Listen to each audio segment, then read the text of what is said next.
Can everyone hear me now? Okay. Okay. Sorry about that. I've used this software about a billion times. That's never happened before, but there's always the first time you try it to have it go wrong, isn't there? Anyway, so moving on. As I mentioned, this is our first and hopefully our worst um, live stream, SpeedyB, RocksDB live stream. And what we want to do with these is to highlight and feature topics relevant to RocksDB and SpeedyB, not just specifically those technologies even, but what you can expect from these webinars is to hear about, of course, RocksDB, SpeedyB, but maybe key value store and engines, embedded data storage engines, things like that. Some of them will be more technical, some will be more academic, big picture stuff. But generally, if you are interested in this space, if you're interested in data storage and of course the all of the stuff that it offers, we would welcome you to come back each time we hold these. It'll probably be about once a month. Some will be conversations, some will be presentations. So make sure to keep an eye out for this and join us each time. But what we wanted to do today is, as you probably know, since you registered for this, we're going to have someone demo one of the features of SpeedyB that enhances the RocksDB. But since this is the first one, and some people may not be familiar with what SpeedyB is, just want to give a really quick 5-minute, one-time only kind of pitch of what we are, and then what you can expect in the what we're going to do in the future is hold a separate webinar for everyone if they want to see get more into the details. I'm just going to give a quick overview. And so kind of jumping in, so who are we? So SpeedyB came to be by seeing the huge value and power of RocksDB and key value data spaces and data storage engines and the speed that they provide. But we kind of saw some ways that we could enhance this capabilities for, you can see here, performance, resource utilization, operational usability, which is something we're going to talk about today. But you know, oftentimes when open source projects are created by like large private organizations, they're built for specific use cases, and we were finding some ways that we could expand out these use cases, make it more versatile, and do some kind of enhancements in some of the features. And so we wanted to do that through these four things. And kind of, I'm not going to go, of course, through each of these features, but just to show that, you know, these are a lot of this is in our current versions. We have things coming up in future versions, but really wanted to highlight the open source nature of this. We fully believe in the power of open source, and that through the community, through people contributing, working together, you know, you can drive innovation faster and into the future. And a large part of that is the community. And so that's one of the reasons we're doing this webinar, is we want to make ourselves available. We want to build on this this amazing technology and invite everyone in. And in what that means is you can join us in our various locations, our Discord, etc. But we also want to have you help us drive the product. So what features are you looking for? Come in and give issues. We have our roadmap on our GitHub repo, so you can even make feature requests. You can comment. We want to know from the developers what things you want us to be working on, and we want to help you to do that and ultimately be successful. So one of the important things to us with how SpeedyB came to be is, you know, RocksDB was a fork of LevelDB, which is from Google, and SpeedyB is a fork of RocksDB. And we kind of wanted to take that, building on these foundations to create even greater and more versatile things. So we have made a strong effort to be backwards compatible. We want you to basically be able to just drop us in to your implementation, pull us out without a whole lot of stress. and be compatible that way. We do rebase every 2 versions on RocksDB, and so again, we are looking to build on this amazing technology. We're looking to kind of take it to the next level, and then of course, we do, as is very common in the open source world, we do have an enterprise version, and what that essentially does is it's right in the name. We want to make it so you can use SpeedyB for enterprise use cases. So scale at enterprise levels, higher performance, as well as of course the all important 24/7 support, the services, things like that. And so again, essentially, we're taking this, building it out, and getting the supercharging as we go to make it more powerful, building on some of the speed and performance as we go. And so that is my quick little update. And but today, one of these capabilities that you can see on here is operational usability, and we wanted to have someone come in and talk about that. So we want to have Mark Rambacher, who is a developer with us at SpeedyB. He also, I believe, worked on the RocksDB project at Facebook, and he's going to show one of the SpeedyB features, which is how to make real-time configuration changes to your SpeedyB instance. So welcome, Mark. Okay, I think you're muted. Hello, can everyone hear me now? Yep. So I'm Mark Rambacher. I've been with SpeedyB for about almost a year now. And one of the features I've been working on was the runtime real-time configuration changes. So what problems are we trying to solve? So right now, before this, RocksDB and SpeedyB had a way of setting configuration changes in your application through API calls. But your application would have to build in, knowing what APIs, build in times when you would call that application, call those APIs, and know what parameters you could set. So what we did was we added ability to change any of these parameters that are mutable, basically mutable database or column family parameters through these live config changes. So how does it work? Well, the live config changes reads in an options file.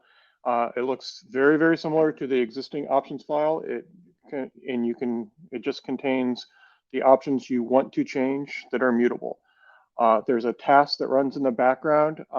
It defaults, I believe, to every hour that it runs, but you can change that parameter to run more frequently. It reads this options file, make sure that the options are valid, and then sets them in your running application by using these public APIs. So right now you basically create an options file. The default is named options file.new. You set the parameters you want to change, and off you go. If you're changing a table configuration parameter, you prefix it with table factory and put it in the column family section. After you're done, you can check that the options file was ingested by looking at the current options file for your database, and you can look in the log for any errors. So, and now I'll do a quick demo of how it works. Can you see my screen, Brian? Yeah, yeah, and I would recommend to people, if they haven't already, to make it full screen. So I'm gonna run a db bench command here that just does random updates, and I set the parameter to read the options file every second so you can see what's going on. So I'll start this up, and you'll see statistics coming out periodically. So the value we're going to pay attention to is this in the last column here that says in seconds. So if I go and I look at what the existing options file is, so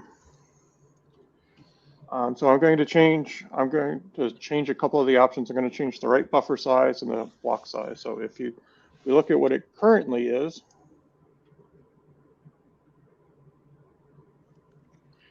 You can see it's 67 million something.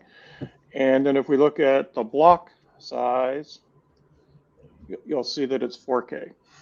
So if we come over here and we'll change the block size to 8K and the right buffer size as shown there. So I'm going to save this, and then there's going to be a background task that will read this options file. And now we see, we'll see this time, this last column, the parameter, the times will increase because I just set it to something, the right buffer size I made much smaller and the performance goes down. So why are we not seeing updates?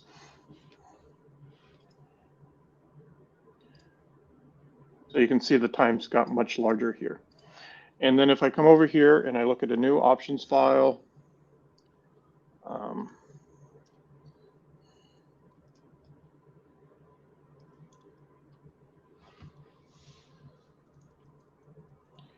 you can see the value is now what it was set to up there. And then if we look at the block size has also been changed.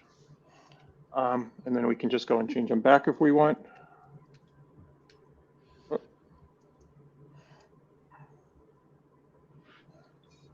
And then we should see the performance numbers get back to what they were before.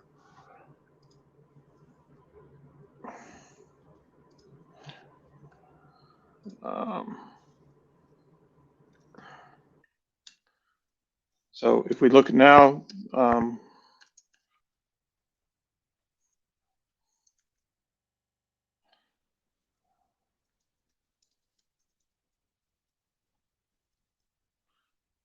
you see the block size went back down. Can you still hear me? It just changed, the sound changed. Yep. Yeah, I can hear you. Okay. And you can, and the performance should have gotten better, but I'm not sure why it didn't.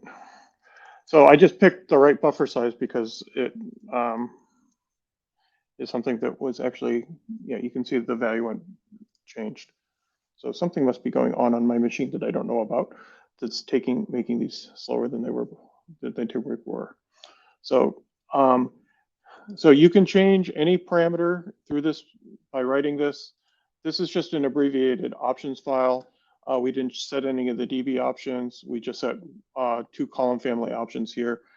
The options file can only contain parameters that are mutable and that you want to change, and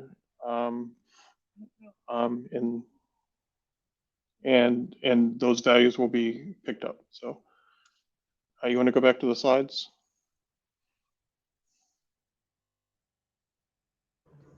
All right. Hold on.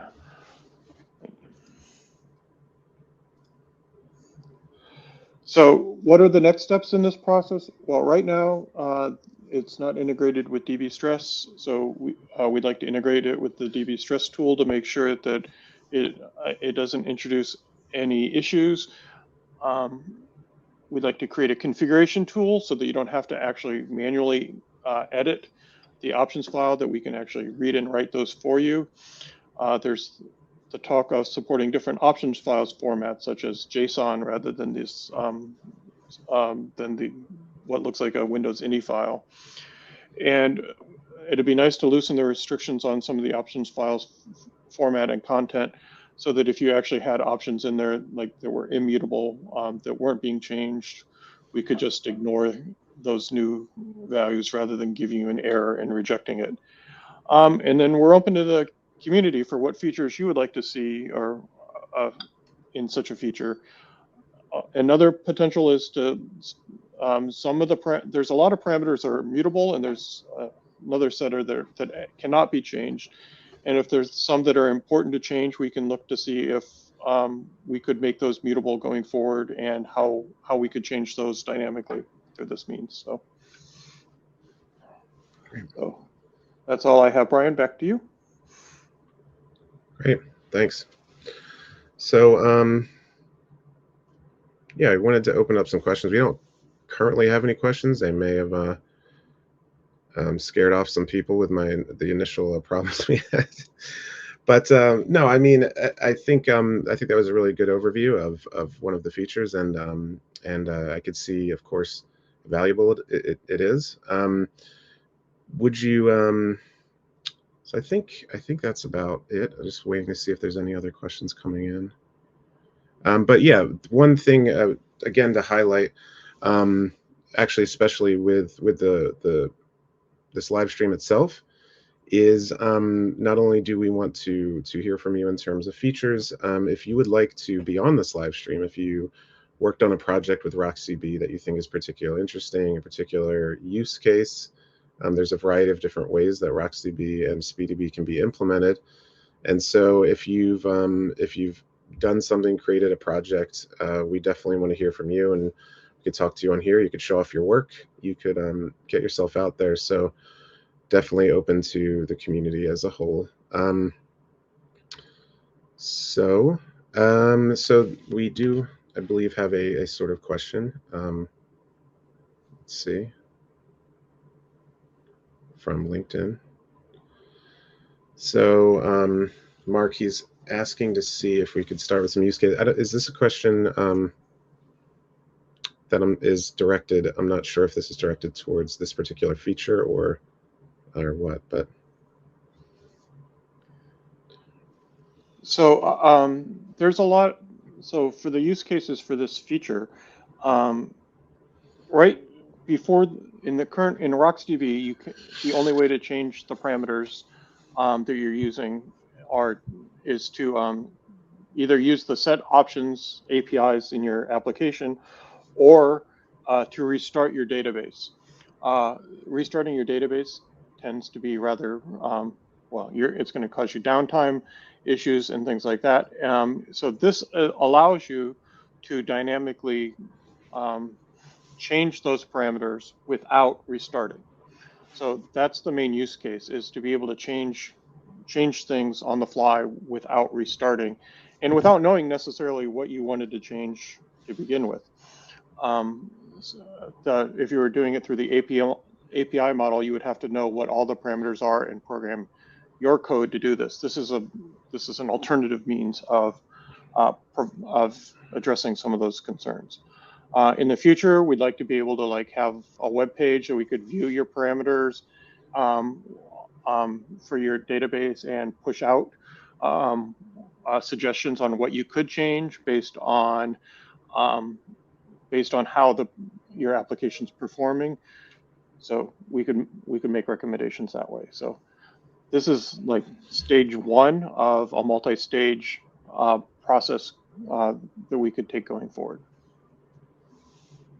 Great. I think we have another question here.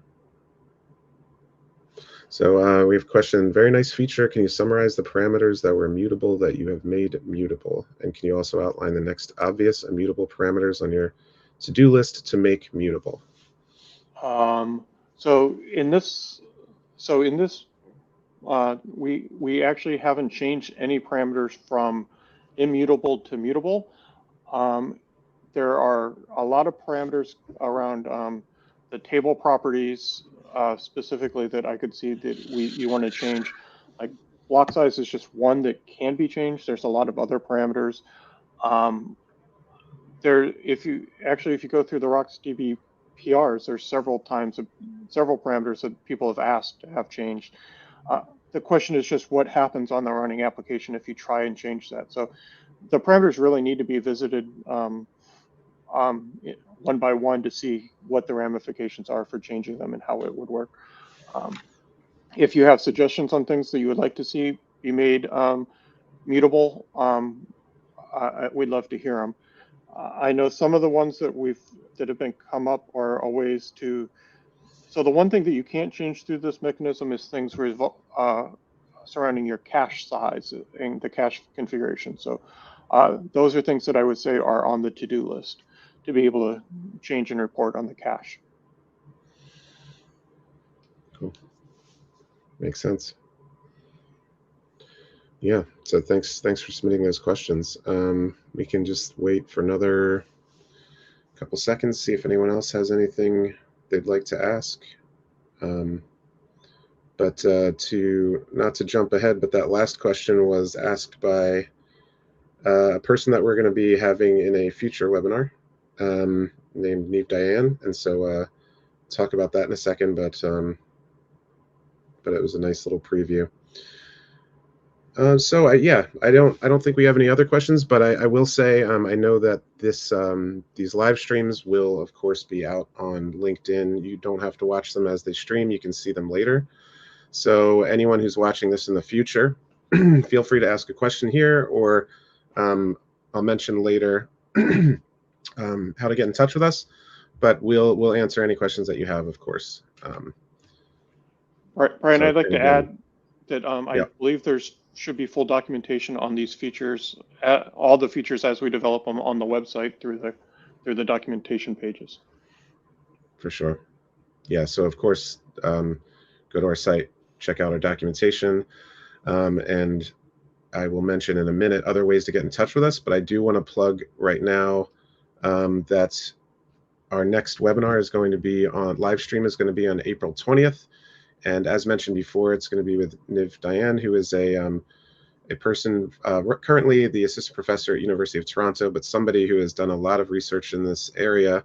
They're going to be talking about the rise of LSM trees and the implications of those in modern data structures. So I think it's going to be very interesting. It's going to be kind of a dive into these topics that ideally you'll find interesting.